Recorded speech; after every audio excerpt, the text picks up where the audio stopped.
अस्सलाम वालेकुम, I am doctor Shahbaz Ahmad और आज मैं एक ऐसे टॉपिक पे बात करूंगा जो कि बहुत ही अहम है, जिस पे बहुत ज़्यादा बात नहीं की जाती और सिर्फ ये मुद्दा उस टाइम उठाया जाता है जब को बहुत बड़ा सानहा रूनुमा हो जाता है।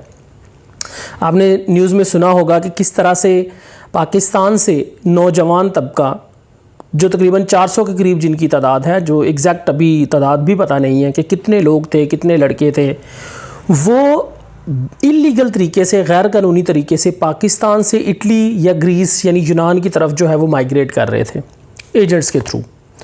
अभी बेसिकली ये चीज़ जो है, ये माइग्रेशन या ये इस तरह से इलीगली मूवमेंट जो है, ये क्या है? ये बेसिकली इसको कहते हैं ह्यूमन ट्रैफिकिंग। ह्यूमन ट्रैफिकिंग का मतलब ये है कि जिस तरह से आप चर्स स्मगल करते हैं, हीरोइन स्मगल करते हैं, जिस तरह से आप इलीगल ड्रग्स स्मगल करते हैं, उसी तरीके से इंसानों को स्मगल किया जाता है। अब इसकी हकीकत जानने की बहुत ज़रूरत है, क्योंकि जो लोग यहाँ से भेज रहे होते हैं उनको ये सब पता होता है, वालिदैन को सब पता होता है कि किस तरह से जाएंगे, उन लोगों को, उन लड़कों को सब पता होता है कि वो किस तरह से उनको लेके जाया जाएगा।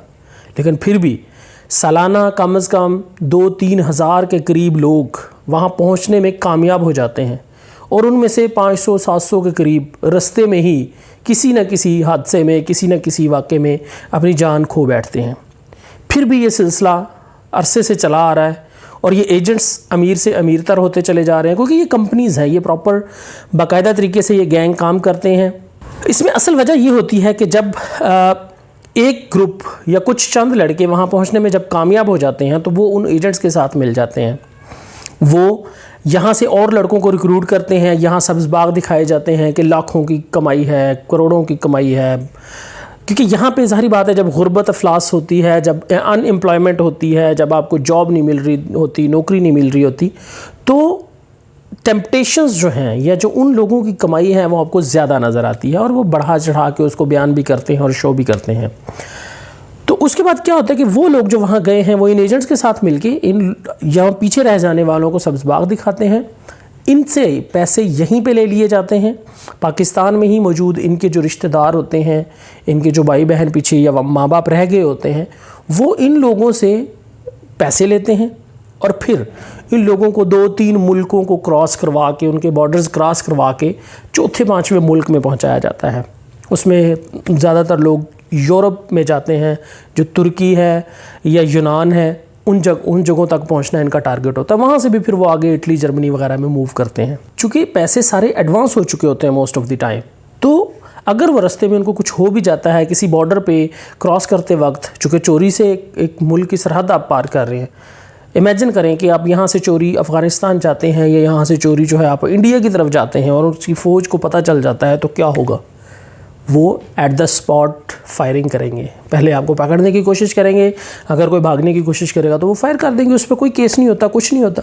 क्यों? क्योंकि आप एक इलीगली किसी मुल्क में एंटर हो रहे हैं। ये देखना एक बड़ा ज़रूरी है कि ये जब जाते हैं तो ये किन कंडीशंस में होते हैं। जब इनको ले जाया जाता है तो इनको या तो कंटेनर्स में बंद करके ले जाया जाता है और एक के ऊपर दूसरा होता है। इसमें बहुत सारी आप इन्फॉर्मेशन ऐसी है जो दिल दहला देने वाली है कि जब इनको लेके जाया जाता है कंटेनर में तो एक दूसरे के ऊपर पाइल्ड अप होते हैं ये लोग, और उनमें से बहुत सारे लोग दम घुटने से भी फौत हो जाते हैं। अब इस कश्ती की जो हालत आप देखें तो इसमें इतनी ज़्यादा तादाद में लोग थे कि इसके डेक के ऊपर भी लोग हैं, उसके फर्स्ट ग्राउंड फ्लोर पे भी लोग हैं, उसके नीचे जो अंदर वाला एरिया होता है उसके ऊपर भी लोग हैं, उसमें भी लोग हैं। और एक छोटी सी कश्ती जो बेसिकली फ़िशिंग या माहीगीरी के लिए इस्तेमाल होती है, उसमें इतने सारे लोगों को भर के वो ले जाया जा रहा था। और ये एजेंट्स जो हैं वो हर दफ़ा रास्ते चेंज करते रहते हैं। ठीक है, आपके पास इतनी ज़्यादा तादाद में यंगस्टर्स हैं कि जो बाकी यूरोपियन कंट्रीज़ में नहीं है। यूरोपियन कंट्रीज़ में, जापान में, चीन में, आप अमेरिका वगैरह में देख लो तो वहाँ पे जो पॉपुलेशन है वो ओल्ड लोगों की पॉपुलेशन ज़्यादा है, यंग लोगों की पॉपुलेशन कम है।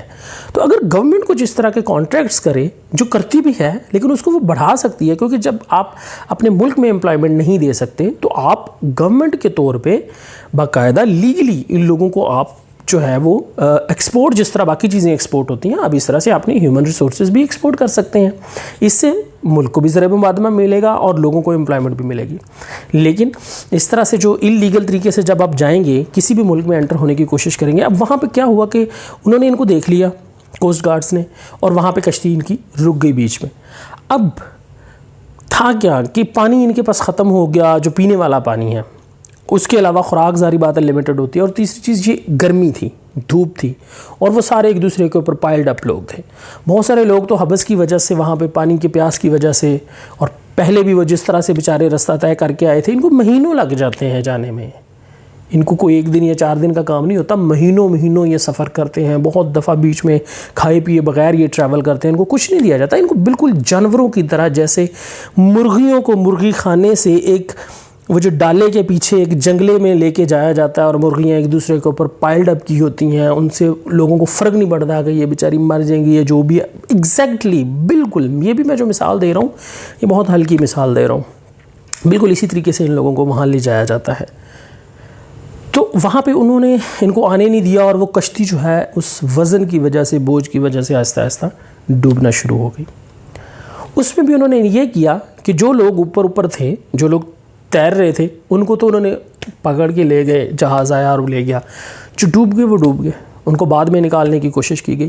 اب چلیں یہ ایک سیپریٹ چیز ہے.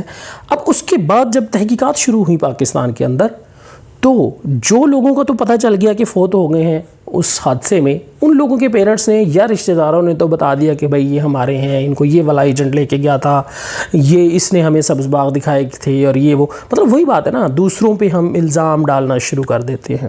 ہمیشہ اپنی غلطیوں کا جو الزام ہے وہ ہماری قوم کی ایک عادت بن گئی ہے کہ ہم دوسروں پہ ڈالتے ہیں. اس سے ہمیں سکون ملتا ہے شاید.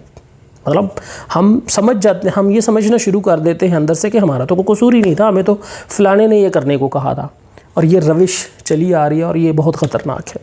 جب تک آپ اپنی غلطی تسلیم نہیں کریں گے، آپ اس چیز کو، اب آپ یہ سارا قصور جو ہے وہ گریس اور اٹلی پہ ڈال رہے ہیں، جی ان کے کوسٹ گارڈز نے دیکھ لیا تھا، انہوں نے ہیلپ نہیں کی. بھائی وہ کیوں کرتے آپ کی ہیلپ؟ اللیگلی آپ انٹر ہو رہے ہیں، ایک پروسیس ہے نا. آپ 35 لاکھ روپیہ لگا رہے ہیں، اس سے تو کم پیسے میں بندہ دوسرے ملک میں چلا جاتا ہے. تو اتنی جو یہ غلطی ہے یہ آپ لوگوں کی ہے نا. تو اس پہ فوکس کرنے کی بجائے ہم اٹلی گریس ان لوگوں پہ کر رہے ہیں کہ جی انہوں نے مرنے دیا. ٹھیک ہے، وہ ایک ان ہیومین ہے ان کی طرف سے، وہ تو ان کی غلطی ہے ہی ہے، لیکن ہمیں یہ اس پہ زیادہ فوکس کرنے کی بجائے، وہ UNO کا کام ہے یا وہ انٹرنیشنل لاز کا کام ہے، اور وہاں پہ انٹرنیشنل لاز اسٹرانگ ہے، ہماری طرح شاید نہیں ہے. تو ہم اس پہ فوکس کیوں نہیں کرتے کہ بھائی اس چیز کو ہی ختم کیا جائے. اب چرس اور ہیروئن کی اسمگلنگ کو روکنے کے لیے بہت کچھ کر سکتے ہیں آپ. ہیومنز کی، انسانوں کی اسمگلنگ کو روکنے کے لیے کچھ نہیں کر سکتے. ہوا یہ کہ اور جن لوگوں کا نہیں پتہ چلا کہ وہ بچ گئے ہیں زندہ یا وہ فوت ہو گئے ہیں یا ان کے ساتھ کیا ہوا، جن لوگوں کی انفارمیشن نہیں مل سکی، ان کے پیرنٹس اور ان کے خاندان والے ان کی انفارمیشن دینے کو ڈینائی کر رہے تھے.